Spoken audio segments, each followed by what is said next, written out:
ഞാൻ ആസർ പെണ്ണാട്. ചാനൽ 5+ലേക്ക് സ്വാഗതം.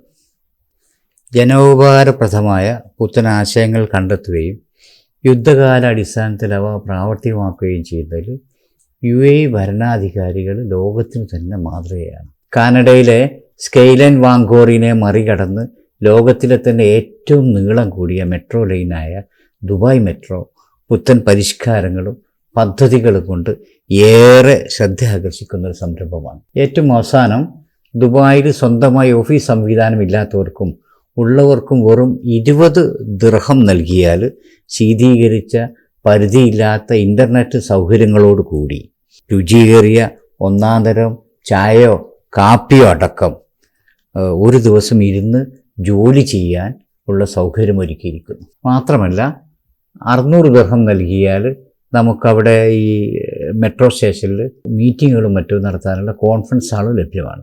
ഇനി നമുക്ക് നമ്മുടെ കേരളത്തിലേക്ക് വരാം.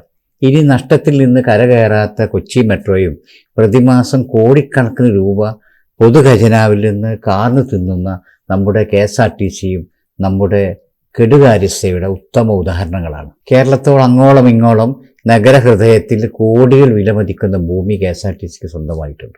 സൗജന്യ വൈഫൈ സൗകര്യത്തിന് പകരം സൗജന്യമായി കൊതുകടിയും മൂട്ടകടിയും പകർച്ചവ്യാധികളും സംഭാവന നൽകുന്ന വൃത്തിഹീനമായ ബസ് സ്റ്റേഷനുകൾ. കേരളത്തിലെ മെട്രോ നഗരമായ എറണാകുളത്തെ ബസ് സ്റ്റാൻഡിൽ എത്തണമെങ്കിൽ മുട്ടോളം ചളിയിൽ കൂടെ നീന്തണം. കൊതുകുകൾ വട്ടമിട്ട് പറക്കുന്ന മൂട്ടകൾ കൂട്ടം കൂടിയിരിക്കുന്ന ഇരിപ്പിടങ്ങൾ, മൂക്ക് തുളക്കുന്ന ദുർഗന്ധം. വർഷങ്ങൾക്ക് മുമ്പ് എൻ്റെ ഒരു നാട്ടുകാരനുമായി ഞാൻ എറണാകുളത്ത് പോയി. ബസ് സ്റ്റാൻഡിൽ നിൽക്കുമ്പോൾ പുള്ളിക്കാരനൊന്ന് മൂത്രമൊഴിക്കാൻ ടോയ്ലറ്റിൽ പോകണം. 1 രൂപ കൊടുത്ത് സംഗതി കഴിഞ്ഞ് തിരിച്ചു വന്നപ്പോൾ പുള്ളി എന്നോട് പറഞ്ഞത്, 1 രൂപ അങ്ങോട്ട് കൊടുക്കുകയല്ല, 1000 രൂപ ഇങ്ങോട്ട് തന്നാൽ പോലും ഇനി ഞാൻ ഒരിക്കലും ആ ടോയ്ലറ്റിൽ മൂത്രമൊഴിക്കാൻ പോകില്ല എന്ന്. അത്രത്തോളം വൃത്തിഹീനമാണ് നമ്മുടെ പൊതു ബസ് സ്റ്റാൻഡുകളിലൊക്കെയുള്ള ടോയ്ലറ്റുകൾ. തിരുവനന്തപുരത്തും അങ്കമാലിയിലും കോഴിക്കോടുമൊക്കെ കോടികൾ മുതൽ മുടക്കി മനോഹരമായ കെട്ടിടങ്ങൾക്ക് ട്രാൻസ്പോർട്ട് വകുപ്പ് ഉണ്ടാക്കിയിട്ടുണ്ടെങ്കിലും ഇതൊന്നതിൻ്റെ 1% പോലും ഉപയോഗിക്കാതെ കിടക്കുകയാണ്. അശാസ്ത്രീയമായ നിർമ്മിതി കാരണം ഉണ്ടായ അസൗകര്യങ്ങളും മറ്റ് പലരുടെയും അടിയിലെ കനം കൂട്ടാൻ സിമൻറ്റിൻ്റെയും കമ്പിയുടെയും കനം കുറഞ്ഞതുകൊണ്ടും ഉള്ള ലീക്കും ബലക്ഷയമൊക്കെ മാറ്റിവെച്ചാലും ഇത്തരമൊരു നൂതന ആശയം എന്തുകൊണ്ട് നമുക്ക് ആലോചിച്ചുകൂടാ? IT മേഖലയിലും മറ്റും പ്രവർത്തിക്കുന്ന ധാരാളം ആളുകൾ വർക്ക് സ്പേസിന് വേണ്ടി തിരഞ്ഞു നടക്കുന്നു.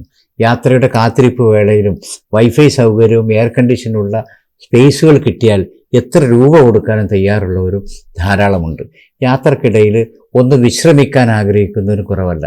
നല്ല പ്ലാനിങ്ങോടെ ശാസ്ത്രീയമായി നിർമ്മിച്ചാൽ ഗ്രൗണ്ട് ഫ്ലോർ ബസ് സ്റ്റേഷന് വേണ്ടിയും അണ്ടർഗ്രൗണ്ട് പാർക്കിങ്ങും മറ്റ് നിലകളിൽ ഹൈപ്പർ മാർക്കറ്റും വർക്ക് സ്പേസുകളും തിയേറ്ററുകളും മറ്റ് സംവിധാനങ്ങളും ഒരുക്കിയാൽ ഇതുവഴി കിട്ടുന്ന വാടക ഇനത്തിൽ കിട്ടുന്ന ലാഭം മാത്രമല്ല, ഈ ഇടങ്ങളിലേക്ക് കൂടുതൽ യാത്രക്കാരെയും ട്രാൻസ്പോർട്ട് ബസ്സിന് ലഭിക്കും. UDF ഭരണകാലത്ത് ട്രാൻസ്പോർട്ട് വകുപ്പ് കൈകാര്യം ചെയ്തിരുന്ന ദീർഘദൂര യാത്രക്കാർക്ക് വോൾവോ ബസ്സുകളും അല്പമെങ്കിലും വൃത്തിയുള്ള ശുചിമുറികളുമൊക്കെ ഒരുക്കി മാതൃക കാണിച്ച ട്രാൻസ്പോർട്ട് വകുപ്പ് മന്ത്രിയായിരുന്നു ശ്രീ KV ഗണേഷ് കുമാർ. അദ്ദേഹം പുത്തൻ ആശയങ്ങളും അവ നടപ്പിലാക്കാനുള്ള ഇച്ഛാശക്തിയുമുള്ളൊരു വ്യക്തിയാണ്. പക്ഷേ മരുമകന് മുകളിൽ വളരാൻ അനുവദിക്കാത്ത പിണറായി ഗവൺമെൻറ്റിൽ CPM-ഉം പിണറായി ഗവൺമെൻറ്റും ഗണേഷ് കുമാറിന് തുടക്കത്തിൽ തന്നെ മൂക്കുകയറിട്ട് നിർത്തിയിരിക്കുകയാണ്. കുറച്ചുകൂടെ സ്വാതന്ത്ര്യവും മുന്നണിക്കുള്ളിൽ ഗണേഷ് കുമാറിന് നൽകിയാൽ തീർച്ചയായും പുത്തൻ ആശയങ്ങൾ നടപ്പിലാക്കാൻ ഗണേഷ് കുമാറിന് കഴിയുമെന്ന ഉത്തമ വിശ്വാസം എനിക്കുണ്ട്.